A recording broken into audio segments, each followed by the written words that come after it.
Firestar, and Firestar, Angelica Jones Firestar? yes, Oh, I've not seen this yet. Firestar, and Sue Storm from the Fantastic Four and Power Girl.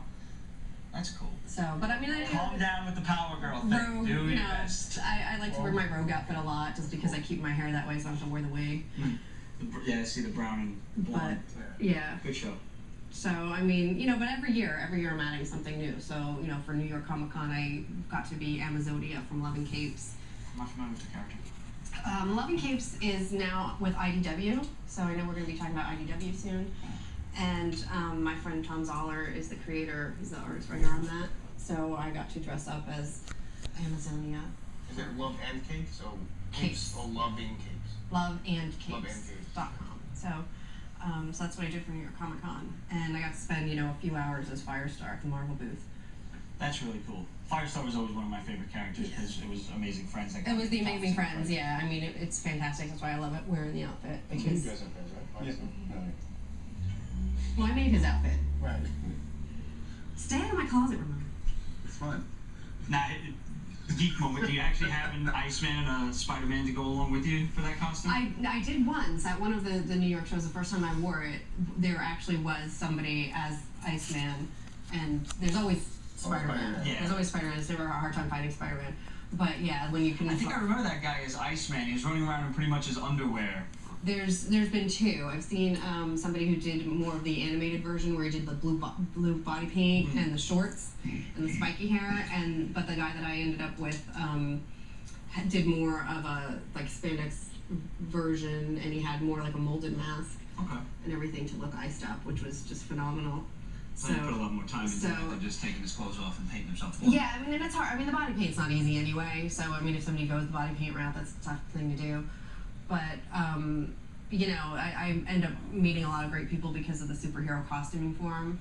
So when we're planning our shows, where we're going to be, there are actually people that organize groups that way. So they'll do, an Avengers. I've seen a couple of pictures on Facebook of pretty much guy had all of the X-Men, like everybody you could possibly imagine, is in one place at one time taking a photo, and I'm like, how did I miss this? They make big arrangements with that. I've never gotten to go to Dragon Con yet, but they've done Dragon Con. They always do a Marvel shoot, a DC shoot, and then last year they got an incredible turnout for Lantern Corps. I saw pictures of that. So the Lantern Corps shoot was phenomenal, and I was just so proud of all my friends that were there. Do they let people double up? Like if let's say two people are Aricia, like you and somebody else. Yeah, you can. Yeah, you can. I mean, it's hard, but usually we plan. I mean, we get on the boards and work it out. But and it's great. Then you have people like George Perez that show up and get into part of the photo shoot. That's really cool. It's phenomenal. He's a great supporter of ours. That's pretty awesome to have somebody like that famous be into it. It is. I mean, it's like, when I was just as Power Girl one year and I got to meet Amanda Connor and everything, she was adorable, and she was just like, here, pick me up, and so it's like I gotta put Amanda in a headlock. I mean, how great is that? Very sweet. Do you do fan movies as well and stuff like that, or no, just photo shoots? No, not yet, because the shoots are pretty extensive to begin with. They take a long time. But and I'm focusing on writing, but the modeling is what's getting me through. Modeling's kind of paying the bills for now. Else. Yeah. Well, I have 3 short stories coming out in anthologies in the spring. And one of them is being organized by Sean Atkins from Pittsburgh, who's part of Workshop 13, and that's we mentioned J.K. Woodward. He has a cameo as a monkey. Really? So I mean, he's in the book, but he's a monkey. He's a lab monkey, no less. Is he a talking monkey? He has talking ability, but I did not let him speak in this particular prologue.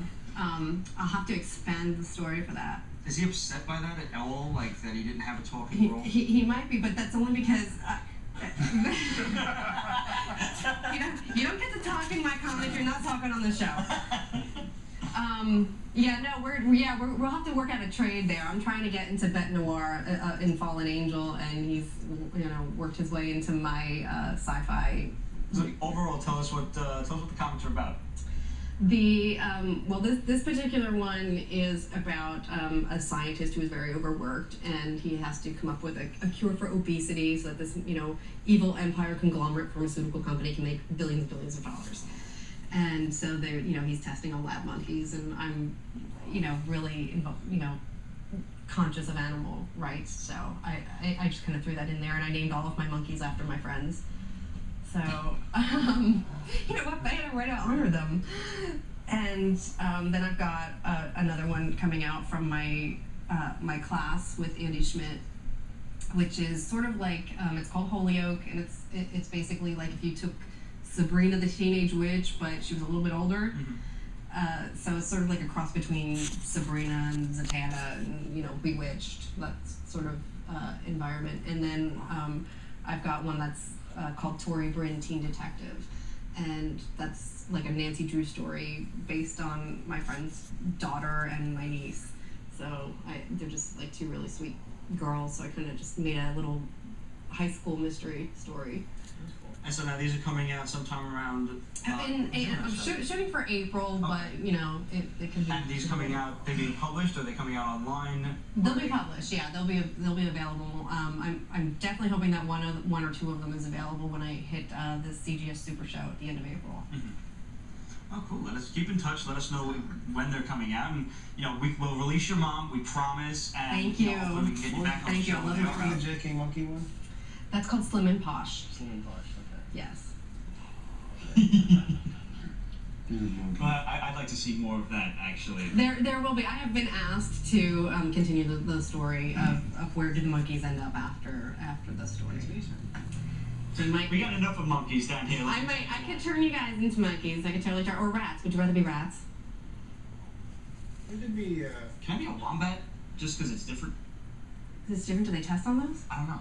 They're cute little furry animals. I don't see why they wouldn't. You're a bunny. Baby, you're a bunny. All right. I could be a bunny. I could be a bunny. No comment. So, also from IDW, since we've got it here, Lock and Key issue 4. This is a pretty gory cover, boys. This is on you.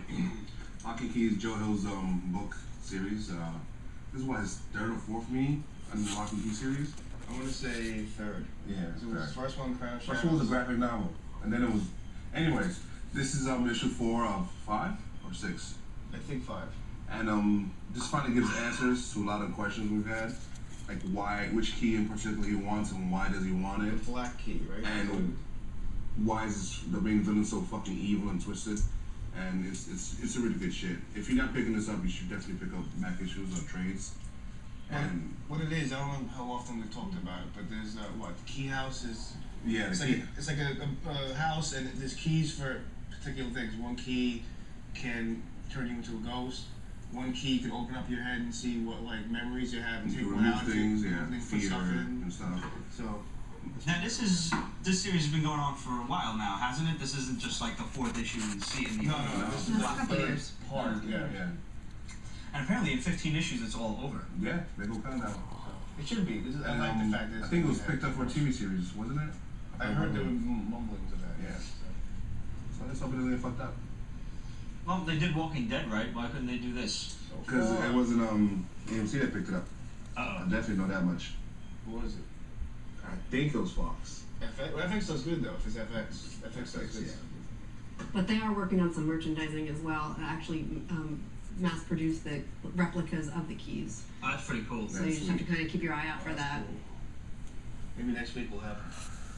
We'll try to do a little Googling, see what we come up with, see if we can get any release dates for you guys. Really, we're just going to do it for Steve and Ramon so they can geek out with their new toys. Oh yeah, because you didn't geek out this week at all, did you? I did not. I don't know what you're A talking about. little bit. No. We'll get to that. Let's just go on. So moving on to DC, they're still doing these white covers. What is the deal? Right, sometimes they're gorgeous. Like this one's. This one is Sinestro is sick. It's hot. Well, I think it depends on if you like the artist or not. I mean, this is Dustin's work, right? Mm-hmm. And I'm a fan of his, so I think that's pretty. I usually am a fan of Dustin's, but not that one. I like the he's got sort of a watercolor look to him. His work. I know they're trying to. I'm going to get back to Green Lantern Corps in a moment. Do you have the Amy Reeder one? You don't have Supergirl? I dropped Supergirl. That's a nice one too. I haven't seen that one. I'd like to get a list of all of these. I'm sure they're at Comic Art Community. Well, they're doing one for everything. Yeah, I'd like to get a list of these and put up an album if we can. We'll see if we I can have do that. them all. You have them all? Okay, cool. So you can actually give Roger the Supergirl once we can pop that up? Yeah. Right now. Gonna happen now. Awesome. I noticed that, Superman and Batman is technically supposed to be out of continuity, but now they're using the new bat suit with the whole, light up chest Yeah, and they announced a while ago that they're gonna, every once in a while. But why?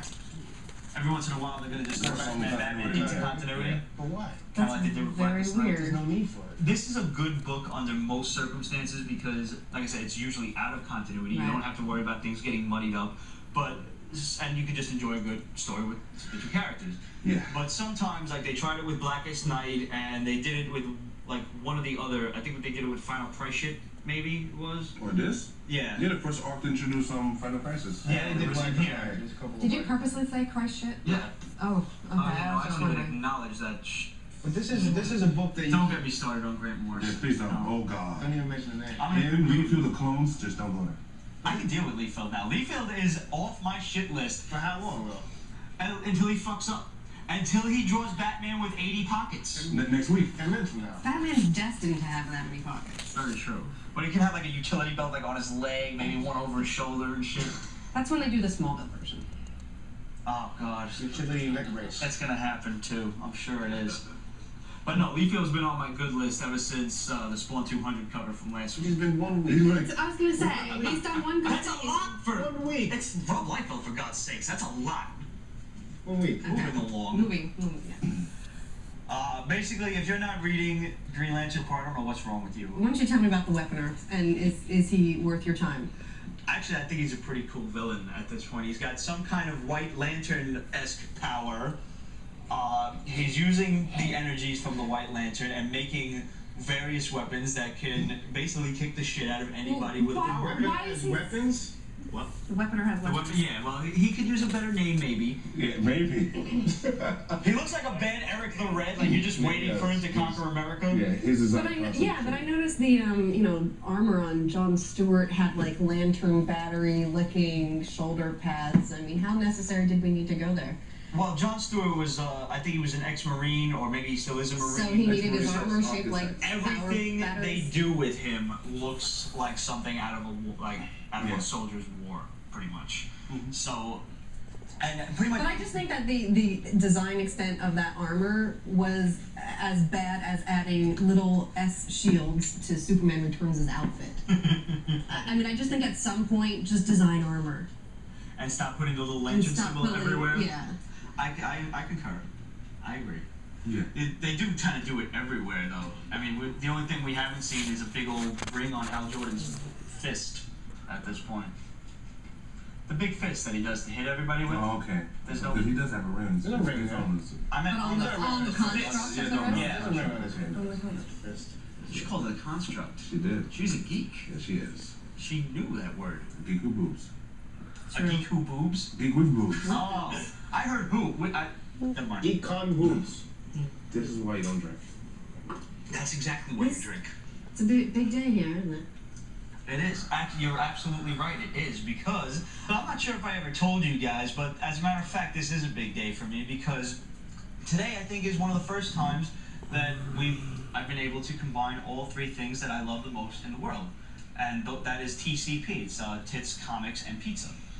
We have pizza from Grandma Rose's, which my good friend was kind enough to give us. We have comics, and we've got tits, which is fantastic. Real tits too. Real Yes, ones. they are. So it should be TCRT. TCIP? TCRT. RT? Why? Think about it. Real. This comments for No, tits is first, so it should be RTCP, if anything. Oh jeez. RTCP? RTCP I can deal with. I'm a director. It's true because I really don't like fake ones. It's like taking care of Honestly, business. They're fun for a short time. Usually the strip club and shit. But taking them home permanently, you can't do it. I agree. He didn't say anything the whole episode. You bring that up and We have a subject he knows.